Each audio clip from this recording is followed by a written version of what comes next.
Hi, this is Len Edgerly. Welcome to the Kindle Chronicles, which for 13 years was released every Friday and now comes to you as a monthly podcast, released as soon as it's ready, Friday or no. I've got an extra, actually probably two extra episodes this month because I'm going to bring you an author interview this week and then also next week. Today, by the way, is Wednesday, April 20th, 2022. If you're listening sometime in the future. My guest this week is Colleen Hubbard, the author of Housebreaking, her debut novel that was released yesterday, April 19th, 2022, by Berkeley, an imprint of Penguin Random House. Publishers Weekly calls Colleen's book, quote, a moving take on how a hard-knock existence can be transformed by friendship and determination. Colleen grew up in Connecticut and lived in Boston and San Francisco before settling in the UK. She graduated from the University of East Anglia Masters of Arts program in creative writing, and she earned the Head of School Prize with a distinction. I chose an excerpt from the book. It's from chapter 5, and I asked Colleen to set the stage for it and to read it for us. There is an impulsive young woman called Dell who has done everything possible to avoid dealing with some fundamental hurts in her life, which are that both of her parents have died and that she doesn't get along with her extended family. So she has had to go back to her hometown. And when she gets back to her hometown, she has gone there because she's been told that her uncle wants to buy the property that she inherited from her mother. And the property used to belong to her grandparents. They gave her uncle all of the land, farmland around it, and they gave her mother the house. So she has inherited the house alone. It's pretty straightforward, Chuck started, his smile disappearing as he pulled a manila folder from the desk drawer and flipped through the documents inside. We already own all the land around the house, just not the house itself. A few months ago, we bought the Francis place at the end of the street. Old man Francis died, and we put Mrs. Francis in a home, a nice one. You can see it makes sense to have all the lots within one development, more efficient that way. Unfortunately, we can't use the land on the other side of the pond. It's marshland, too expensive to do all the digging and filling we'd need to do in order for the houses not to sink into the ground. All you have to do is sign the papers, and then we get started. Of course, anything you want from the house, that's all yours. Not sure you'd want any of it, though. Probably just junk. Don't worry, we can take care of all of that, clear it out for you. My treat. He smiled at her like a person who had just remembered that he had been told to appear friendly. I love that line. He smiled at her like a person who just remembered he'd been told to appear friendly. Mm-hmm. And he kind of does. I mean, when you hear what he's proposing, and it doesn't sound quite friendly, but the way this guy appears to Dell, and as you care about this character that you've created, he's really evil. He's just, you just want her to overcome him any way she can. Is he a totally bad guy? Who is he when you step back into sort of the authorial distance from him? I doubt you're making him just nothing but evil. No, I think he's a practical person. I think he's a person who cares a lot about how other people see him. He's also married to someone who cares a lot about how other people see her. I think he sees himself as a hard worker and thinks that everything that is good that has come to him in life has come to him as a result of his hard work. And he doesn't respect people who he thinks of as not being hard workers. And Dell's mother and Dell's father fall into that group. So he sees them as losers and slackers and people who aren't really worthy of respect in the same way that he's worthy of respect. And that comes through in all of his interactions with them. So he's a person who's unable to hide how he feels about people. And that ultimately is something that is telegraphed to Dell at quite a young age, that she and her family are not worthy of respect in the same way he thinks he and his family are worthy of respect. It's interesting you mentioned respect in that, because it seems like so much of her project in this book, let's describe that. She's doing a very unusual thing that flows out of this meeting with Chuck and the terms that she lays down, which she changes. What is she trying to do, and how does that relate to respect, the respect that she has for herself and that she's trying to find from some deeper level, I guess? So ultimately, and she knows this about herself, she's a very impulsive young woman. At the beginning of the book, it goes through all of the short-term jobs that she's had. The longest job I think she's had has been for 6 months or something. And she tends to just leave. She hits a little bit of friction and she just leaves, or she gets fired, or she just never shows up again. And she knows that she's impulsive, and she knows that she's a bit of a tricky, difficult character, but she doesn't care. She sees herself as an outsider. She sees herself as a loner. She likes to think of herself as operating on the fringes of society. And then when this house comes up, basically what the uncle says is, just sell me the whole thing. Here, I'm going to cut you a check and you go away and you have this amount of money and just leave. And at first that appeals to her, and she thinks that she's going to take it. And then ultimately how she sees it is as a betrayal of her parents. And so she sees the house as something that is deeply interlocked with her memories of her mother. And it's the only thing that exists still of her mother. Her mother is the only person who hasn't left this town. Her father got to leave at a certain point. We know that he passed away later, but he did get to leave, and he did go on to have a pretty happy life later, but her mother never did. And Dell sees just handing the house over to her uncle as an act of betrayal. And she, at the end of the day, doesn't want to betray her mother in that way. How did you prepare for writing that part of the story? Because there's a lot of detail on how, anybody that wants to take a house down by themselves is going to learn some stuff here. Kind of the way you read about whaling and Moby Dick, you kind of dive deep into it. But talk about that. How did you learn about that, and how did you decide what level of detail about actually taking down a house serves your literary purpose in giving her the work of the book? This is really the only point of the book, I would say, where I did research. I needed to understand how to dismantle a house, and I knew that people did it, but I didn't understand how a person could. So I spoke with an architect called Brad Guy, who specializes in deconstructing houses, and he does that for ecological reuse purposes. And so I think he might be based around Washington, D.C., but he wrote a book that is illustrated that has pictures of deconstructing houses. And then we exchanged several emails, and we had a phone meeting where I basically said, how do you do this part? How do you do this part? Okay, let's say you take a swing at a wall. What's under that in this house?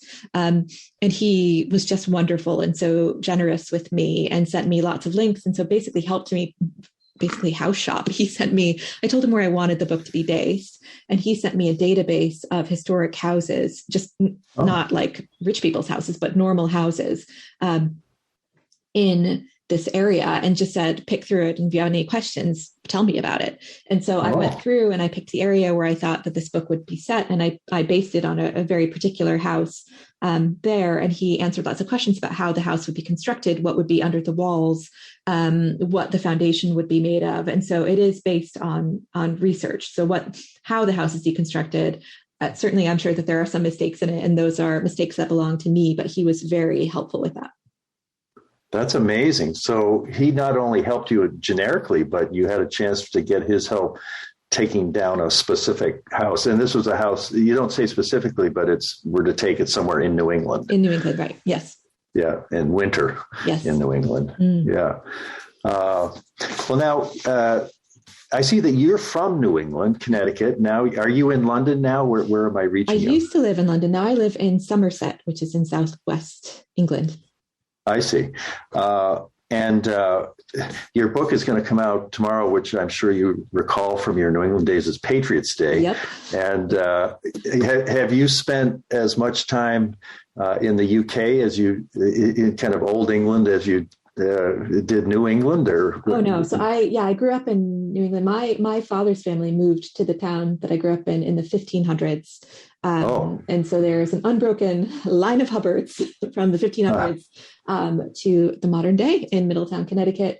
And a lot of Hubbard stuff in Hubbard streets and the Hubbard room in the library. And my mother's family were Polish immigrants who were farmers and lived in the area where I grew up. And so I grew up on farmland that had belonged to my great grandparents. But I've only lived in the UK since 2015, so it hasn't been that long actually. Right. And I certainly would consider myself very much American, not a British person. Or even if I lived here until I was 70, I would never consider myself British. I will always be American. Have you got dual citizenship at this point? I don't. I have permanent residency. I could apply to be a citizen of the UK, and I could have dual citizenship, but it's expensive. At some point, I probably will, because right now I can't vote in the UK because I'm not a citizen, but I have every other important right that I would need to have.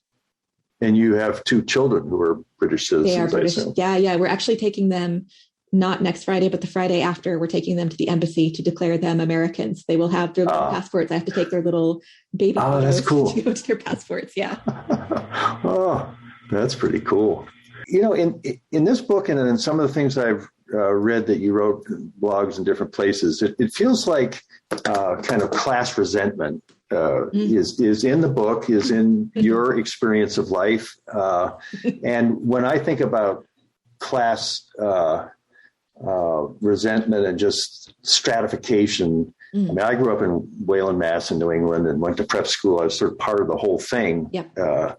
And I've always wondered if in New England in particular, as opposed to the rest of the U.S., where is there more class resentment and just sort of this sense of injustice about the role class plays? England or New England? Oh, I think class is something... Money, people talk about money more in the United States and people talk about class more in the UK, I would say. The sense of, to say that someone is middle class in the UK means something totally different than middle class in the United States. So middle class in the UK is all about cultural signifiers. So middle class, to say someone is middle class has less to do with how much money they make than it has to do with what newspaper you read, grocery store you shop at, maybe what your parents did for jobs, but you could be a middle class person and make very little money, or you can be a middle class person and make quite a bit of money, but it really has to do with you being a sort of right thinking, vaguely liberal. You're a person who reads The Guardian. Maybe you watch the BBC. Certainly you absolutely watch the BBC, and then you're middle class. Whereas I would say in the United States, I think sometimes middle class and working class are kind of, there's some overlap there, whereas there wouldn't be in the UK. Whereas I think Americans are much more likely to talk about money and how much money you make right now in your life.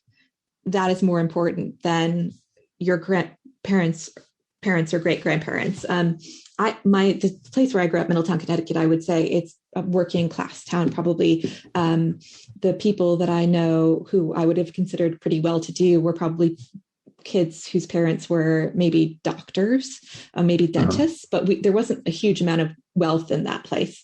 It was everybody I knew is Catholic. There are a lot of Polish Catholic, Irish Catholic people. There are tons of Catholic schools. And so it was a very particular sort of New England upbringing where kids mostly got picked up after school. You went to CCD, which was a Catholic education at your, whatever your parish church was. And on Tuesday night, you learned your prayers and you got a little star sticker put on the wall for learning the Our Father. And I think that's a very different New England. When I tell people from the United States that I'm from Connecticut, from people in the UK, it really means nothing to them. But in the United States, I think this idea of Connecticut as a sort of 1940s Bing Crosby movie of patrician, a beautiful country inn sort of movie. And that's not the place that I grew up. And those aren't the people that I know. I would say actually knew more people like that through writing programs.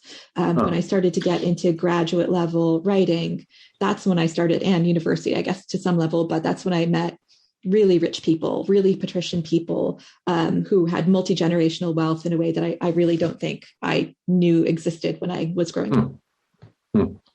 Yeah, they're probably picturing Darien more than Middletown. Yeah, they're not picturing Middletown, Connecticut, I don't think. The other thing I was thinking of as I read the book and the really challenging task that Dell has signed for herself to dismantle this house by a certain date to get the money from her uncle. It's an unlikely and questionable passion project, I think you referred to at one point. And I wondered, what do you think is the easier project for you're writing this novel in the midst of your career and raising kids and having kids, or Dell unbuilding the house? Well, definitely writing a book was easier. I could take the day off. She doesn't take any days off. When she is very ill, maybe she takes the day off. But I was only able to write about 3 days a week. I was writing during the pandemic, during lockdown with no childcare. And so it was when the baby was napping or when my husband was able to look after the baby. But that usually would be about 3 days a week. Whereas for her, she's working 7 days a week, basically without stop. And so I would much rather have my tasks than hers. Have you got a novel in the works, another character taking on a questionable passion project? Yes, I do. And I will say no more about that other than, yes, I do. All right. Well, that's good news, just to know that something else is in the works there. At one point, I think either in the reading guide or the book itself, it said that Dell, even though she has deep anger at the injustices that came her way and her family's way in that town, and so she's angry, but she doesn't feel sorry for herself. And to me, that's a. I think when I'm angry at something, especially somebody that I think has done something wrong to me, it's a tricky bit to maintain that anger and not feel like a victim and not feel sorry for myself. And how does she do that? How does anybody do that to kind of experience injustice without kind of the wilting or the maybe it's sort of Stockholm syndrome effect to actually stand up and do a really difficult thing because you don't feel sorry for yourself. You, in fact, feel like you can do anything. I have to tell you that I don't know, because I would definitely feel sorry for myself. I definitely feel more sorry for myself than she ever does as a person whose life has been much more difficult than mine has been. I think that underneath it all, she just has a very strong and self-sufficient personality. And I think that probably comes into it. I think that part of dismantling the house has to be her proving her strength to herself, because she's really not sure what she's capable of. She doesn't know. She decides that she's going to do it, and then she does it because she decides that she would. But I don't think that she's always convinced throughout the book that she's going to finish it. She does it because she says she's going to, and then she just takes every day as it comes to her. Whereas I think my personality, I am more of a big picture thinker, and I would think, oh God, a month from now, do I want to be doing this? Whereas she sort of takes it day by day. And that's what I think makes an impossible project possible to her. Yeah, that makes sense. And the other thing that seems to happen is she's quite a loner, and she doesn't think she depends on anybody. She has some good friendships with the guy, Tim, and all. But gradually she lets more people into her life. You know, the one of the cousins is sort of not as bad as the other cousins, Greg and Billy. How does her enlarging circle of empathy affect her ability to succeed in her challenge? Not that we're going to say whether she succeeds or not, but how does it, what role does it play in her ability to do what she's trying to do? I think that what she really is forced to do is challenge her self-view as an outsider. And I think when we have the beginning of the book, she really sees herself as an outsider, and that is based partly on truth and her circumstances. But I think that it allows her also to fall into some thinking traps. The way that she acts is really actually like she's much younger than she is. She's 24, but I think that if you thought she was a 17-year-old, you wouldn't be surprised. In some ways, she acts like a permanent teenager who is relying on other people to look after her in some fundamental financial ways. She's living with her dad's best friend. And when that comes to an end, she's just not really sure how to do basic adult things like sign a lease and find a job, be a good roommate. And so this view of herself, this comfortable view of herself as an outsider, is what really needs to change, and what does change over the course of the book. So she has to think about herself not as this young person who's been terribly wronged and forced out by these evil people to behave in a certain way, but she has to think about what she has to offer to other people. And so she's meeting new people. Is she a good friend? Because the people that she's been a friend to are people who are sort of inclined to be friends with her. They're her father's friends who feel sorry for her. But when people don't feel sorry for her, what does she have to offer them? And this challenging her view being her self view, of being an outsider, is really what forces her to grow up and become, I would say, I don't know if better is the word I'm really looking for here, but become a better person. Yeah, kind of a more mature person, a more effective person.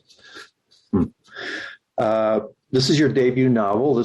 Tomorrow's a big day. What kind of feelings do you have? What will be the first thing? At midnight, it'll be available to buy on Amazon and other places, I guess. What's it feel like to have your novel just about to show up in the world? I feel pretty calm, actually. I think, how would I describe it? I don't know. You get the sense when books are coming out that there are books that are just massive out of the gate. There are writers who get absolutely massive advances and a huge amount of publicity and marketing. And when you are on social media, I think it's very easy as a writer to get wrapped up in feelings of professional jealousy. And I think that that's probably the case, whatever is the size of your book advance, whatever is the size of your debut, you're always looking up to the person who has just a little bit more and thinking, oh, I wish I had that. What I'm trying to concentrate on is just the fact that I published a book.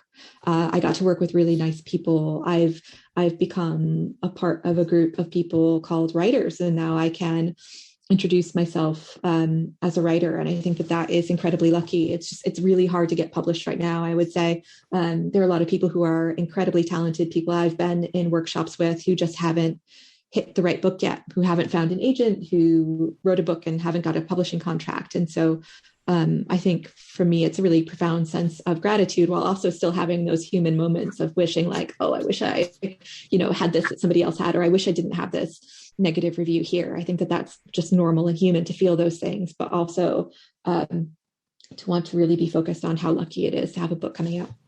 It seems like getting the agent is like the big door that opens. How did you get your agent? So it was during during a lockdown, actually. And so I didn't get to meet anybody. I met my agent once at this point, and I've been with her for 2 years. So what I did was for nonfiction, it's totally different. But for writing a novel, you complete the book. So you have a full manuscript, and you send out a section of it via email to agents who say that they're open for submissions. You look for people who it seems like they have books that are like your book. So I looked for agents that represented books that I thought I would want my book to be next to on a bookshelf. And I send a query letter and a little brief section. And if the agent is interested in your book, then they usually write back and say, can you please send me the full manuscript? So I then responded with the full manuscript to the people who were interested, and it goes from there. So some agents will come back and say, yeah, I'm really interested in this. And some agents will say, actually, this isn't right for me. And there are some people who you never hear from at all. They're just not interested and they never respond to your initial query. But that's how it goes usually. Like Del, you had a lot of jobs back in the day, including writing radio copy for some pretty sketchy clients. Yeah. How did that experience make you a better writer, a better novel writer? I mean, you're kind of in the literary genre. I don't think of literary type writers being able to learn much from the people who are toiling away writing radio copy. But what's the benefit of that? I think I learned how to write really efficiently and quickly, which is probably very important to the writing of this book. So I wrote it on maternity leave. I was going back to a very stressful full-time job and with a 1-year-old baby by the time I went back to work. So I knew if I didn't finish the book on maternity leave that I probably wasn't going to finish it. So I set myself a goal. I was trying to write 3 times per week, every week. And I was able to finish a draft in that amount of time. And I think being a radio copywriter where you're writing so many ads per day, I think you learn to embrace, not aim for a sense of perfection, which I tried to do when I was a younger writer, probably, but writing work that I was happy enough with, and then moving on sometimes. I think also I was more aware of what an audience was looking for. And so, for example, I think I'm probably quite a character-driven writer. I really like to write mood. I really like I have quite a sense of dark humor in real life, and I like a sense of humor in text. But I think a lot of readers love plot. frankly. They want to know what's happening. They don't like to be confused about what's happening. And I think that has pushed me into being more thoughtful about the audience and more thoughtful about the audience's expectations. As a radio copywriter, I couldn't fail my audience. My audience was the person who'd bought the ad. If they didn't like what I wrote, they would just say, no, do it again. And so there was no point of writing in a way that pleased only me, but didn't please the person who had to approve the ad. And so being aware of the fact that you have to please your audience, I think, is important as a writer. Not to say that you should solely write to please an audience, but you have to be aware of how people read your book. Yeah, I mean, if you're writing a 15-second radio script, all that happens. It's almost like learning how to write haiku or something. It can be. It was often during the time when it was election period, it would be incredibly busy. Candidates really were allowed to bid against each other on radio ads, and the cost of ads would skyrocket. And so the length of ads would really shrink. And sometimes they were 15 seconds, I think sometimes even 10 seconds. Oh. And so that is a very brief amount of time to get across a candidate message. And I wrote quite a few 15-second ads, which were difficult to do, but I think probably made me a more efficient and thoughtful writer.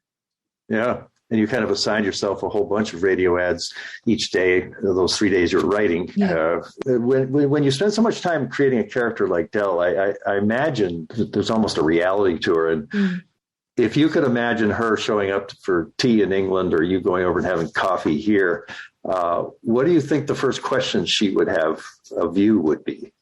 I don't think she'd ask me anything. I think she'd just kind of stare at me, try to figure out how to pick my pocket, figure out what she could get out of me. I think she would find me a bit boring and a bit conventional. And I think that I would find her fascinating. I would want to talk to her for hours and hours and hours. And she would want to figure out how to get into a booth by herself in the diner where she could just eat her gravy-covered French fries in peace with a Coke and not have to talk to a stranger. What would be your first question to her if you could only ask her one question? I would just say, tell me everything. Tell me absolutely everything. Tell me everything. I want to hear it all.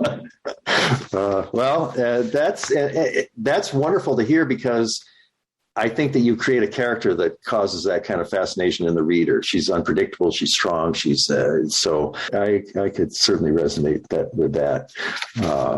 Well, I have been speaking with Colleen Hubbard, author of Housebreaking, her debut novel, which will be released tomorrow, April 19th, by Berkeley, an imprint of Penguin Random House. Thanks very much, Colleen. Take care. Bye. I enjoyed talking with Colleen. I hope you enjoyed our conversation.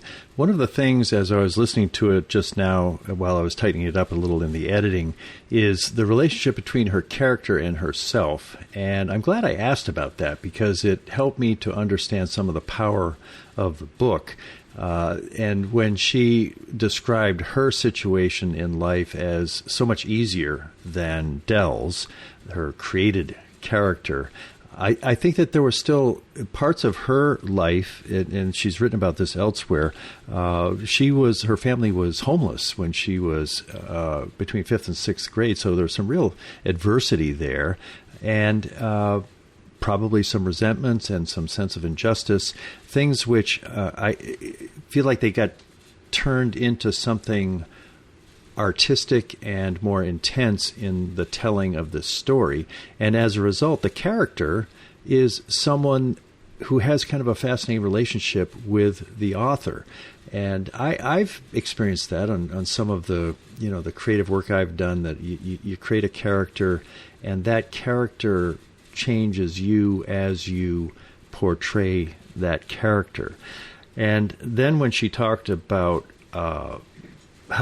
how Dell has changed, and one thing I thought I noticed was that she grew closer to people in the story that she initially felt very much on the outside of, as Colleen was explaining.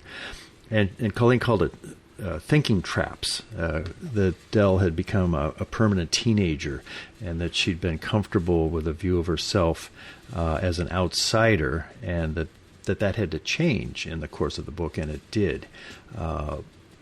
I think that's one thing this winter in Sanibel. I've come up against some of my thinking traps and things that a comfortable view of myself that has to change if I'm going to make some progress in my marriage and my life, and in dealing with the aging process, all the things that I hope to do better than I will be able to do if I don't have get out of some of these thinking traps.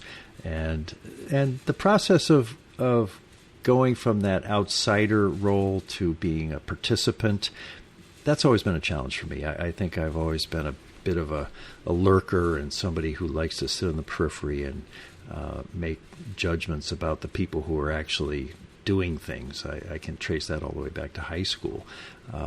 And here in a new place where it's a little tempting to say, well, we've got our little dream house here, and we've got our little life, and not sure if I want to get to know these neighbors, and who are they anyway? And we went to a cocktail party a couple of houses down the street, very nice couple from England, and we actually rented their house last winter, and then they invited the couple next door.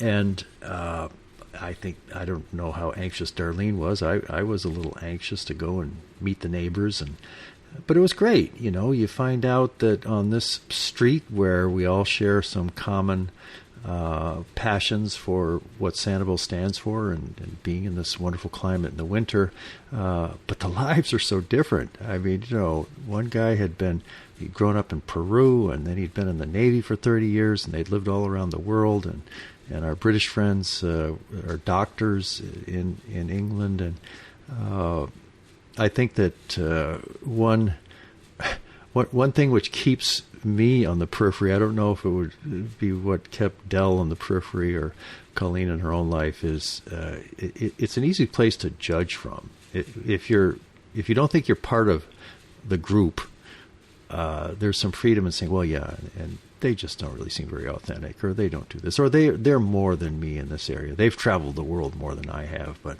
I'm the only one here who has a podcast. I don't know. If you get stuck there, if I get stuck there, I'll stay on the periphery as opposed to just entering in and forming relations with people.